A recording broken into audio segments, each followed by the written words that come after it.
رسول اللہ صلی اللہ علیہ وآلہ وسلم گھر کے کام کاج کر لیا کرتے تھے، اور ہمارے معاشرے میں ایک سٹگما بنا دیا گیا ہے کہ اگر مرد گھر کے کاموں میں ہاتھ بٹاتا ہے تو ہم بریک میں بات کر رہے تھے اور آپ خصوصی طور پہ اس حوالے سے بات بھی کرنا چاہ رہی تھیں کہ آپ کس طرح کا ماحول اپنے گھر میں دیکھتی ہیں اور کیا یہ واقعی ایک سٹگما ہے؟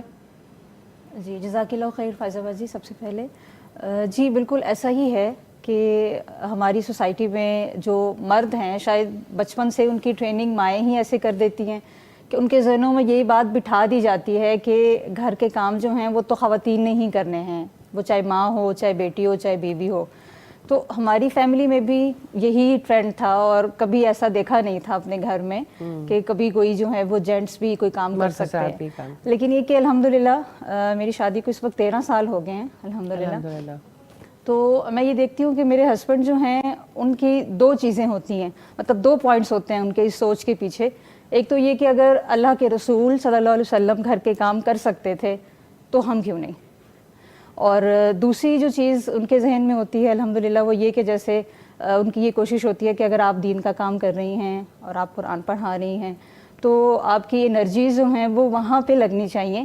یعنی وہ اکثر مجھے کہتے ہیں کہ آپ نے وہ 3 گھنٹوں میں کام کرنا ہے، میں نے وہ آدھے گھنٹے میں کر لینا ہے. تو الحمدللہ یعنی ان کی کوشش ہوتی ہے کہ ہر طرح سے کوآپریٹ کرنے کی الحمدللہ. ایون کہ صفائی ہے، اور جب میں بیمار ہوئی تو میں راپے سے بھی شیئر کر رہی تھی کہ ایون برتن دھونے اور یعنی مجھے کھلانا تو تھا ہی چونکہ میں بالکل بیڈ پہ آ گئی تھی اور وہ سلسلہ بھی تھا، لیکن یہ کہ الحمدللہ یہ سارے کام کر کے خوش دلی سے کرتے ہیں. مطلب اس پہ یہ چیز نہیں ہوتی. اور اصل میں وہی والی بات ہے نا کہ جو اپنا رول ماڈل اپنے رسول کو بنائے گا تو ڈیفینیٹلی معاملہ فرق ہوگا. تو نارملی ہمارے رول ماڈل یا ہمارے ابا جی ہوتے ہیں یا ہمارے دادا جی ہوتے ہیں یا ہمارے خاندان کے افراد ہوتے ہیں. استاد اس کا بہت فرق پڑتا ہے کہ اصل میں وہی والی بات جو ہم بار بار کر رہے ہیں کہ اگر خواتین ہیں یا مرد ہیں کوئی بھی، اگر ہمارے رول ماڈل بدل جائیں گے تو ڈیفینیٹلی سکون تو آئے گا انشاءاللہ.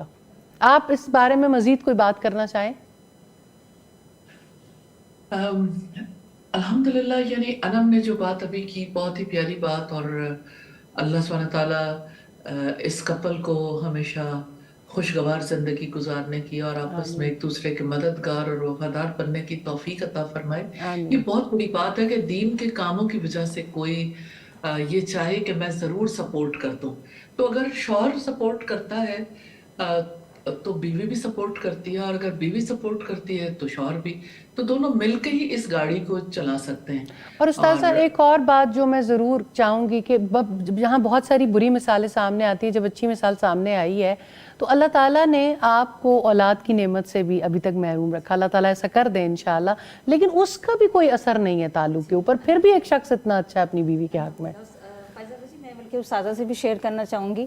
ہماری فیملی میں اکثر سب لوگ پوچھتے ہیں کہ بیبی نہیں ہے اور یہ ساری چیزیں، کیونکہ عموماً سمجھا یہ جاتا ہے کہ اولاد ہوگی تو رشتہ بہتر ہوگا اور مضبوط ہوگا. تو میں اکثر اپنے ہسبینڈ کو بھی کہتی ہوں حضرت عائشہ کی اولاد نہیں تھی، تو یہ اللہ تعالیٰ ہی کی حکمت ہے الحمدللہ. اور وہ مجھے اکثر کہتے ہیں اور فیملی کو بھی کہ ہمارے بچے جنت میں ہیں اور وہ وہاں پہ پل بھر رہے ہیں، اور ہمیں یہاں جو ہے وہ اللہ نے موقع دیا ہے کہ ہم زیادہ اچھے طریقے سے سرو کر سکیں اسلام کو. الحمدللہ.